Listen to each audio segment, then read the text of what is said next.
Las drogas son nuestra ruina, las drogas son nuestra salvación. Sin importar la edad que tengamos, todos hemos crecido con un mensaje prohibicionista que culpa a las drogas de los males de la sociedad. Pero en los últimos años, el renacimiento psicodélico está promulgando una idea muy diferente. Algunas sustancias, como el MDMA o la psilocibina de los hongos, van a alumbrar un futuro sin traumas.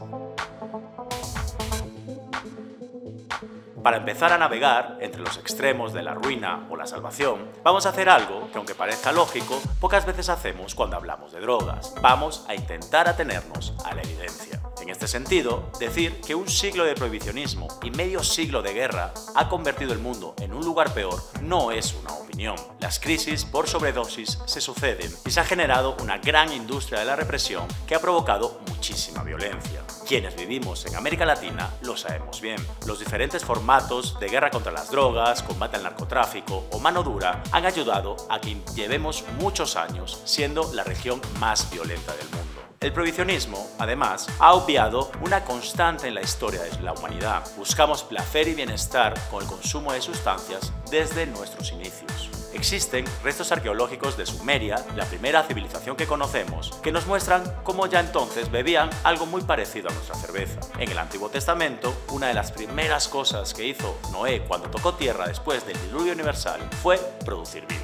Incluso podemos decir que embriagarse es más antiguo que la humanidad. La etnofarmacología, que estudia el uso de plantas con fines medicinales, ha descubierto que unas 100 especies de animales buscan frutos fermentados o plantas como la chacruna para tener alucinaciones y disfrutar. Aunque nosotros no conocemos otro mundo que el del prohibicionismo, si pensamos en términos históricos, es un periodo muy pequeño. Los psicodélicos siempre han estado entre nosotros. Muchos pueblos originarios de Latinoamérica, por ejemplo, tienen un conocimiento ancestral y empírico sobre las plantas para ellas sagradas como el peyote, los hongos o la ayahuasca, que siguen utilizando en rituales o para la sanación. Pero si estamos diciendo que los psicodélicos son más viejos que la humanidad, ¿en qué momento murieron para que ahora hablemos de un renacer? Para responder, tenemos que ir a Estados Unidos. En la década de los 60 había una gran explosión cultural ligada, en varios casos, al consumo de drogas, como el movimiento hippie o la figura de los psiconautas, y se publicaron libros de culto como Las enseñanzas de Don Juan, que estudiaba la cultura yaqui y su uso del peyote en el desierto de Sonora. Pero no solo eso, varias de las universidades y centros de investigación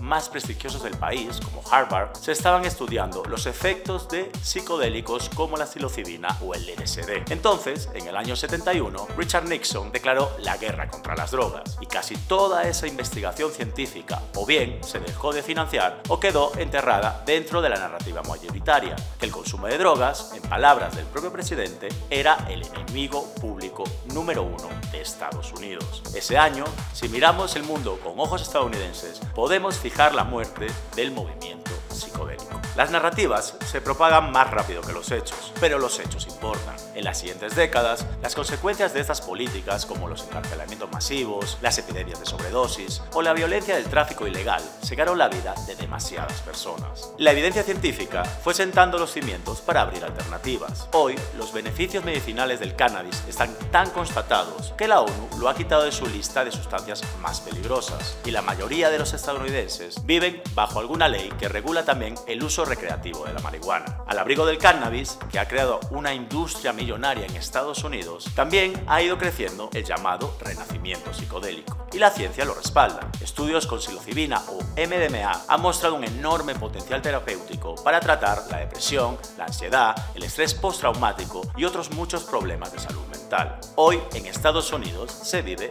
una paradoja. El inventor de la guerra contra las drogas también lidera el movimiento psicodélico. En un país donde se sigue encarcelando a 1 millón de personas anualmente por posesión, se celebró el año pasado en Denver, Colorado, la Psychedelic Science, un evento al que acudieron más de 12.000 personas para escuchar a científicos, activistas y hasta la estrella de la NFL, Aaron Rodgers, promulgando un futuro psicodélico. Entonces, volviendo a la pregunta del principio, ¿las drogas nos salvarán de nuestros traumas como promete este renacer? La respuesta, en mi opinión, es no, porque una cosa es el papel y otra la realidad. Quien hace esta promesa está quitando de la ecuación un factor fundamental: las personas y nuestros intereses. Si quienes apoyaron el prohibicionismo azuzaron el miedo a una distopía, ahora se está vendiendo una utopía. Las drogas solo se pueden analizar unidas a los factores sociales y económicos. Solo en Estados Unidos se destinan como fondos fijos unos 40.000 millones de dólares al año para mantener el aparataje de la guerra contra las drogas. Las alternativas en políticas de drogas siguen siendo minoritarias y se diluyen cuando cruzan las fronteras estadounidenses.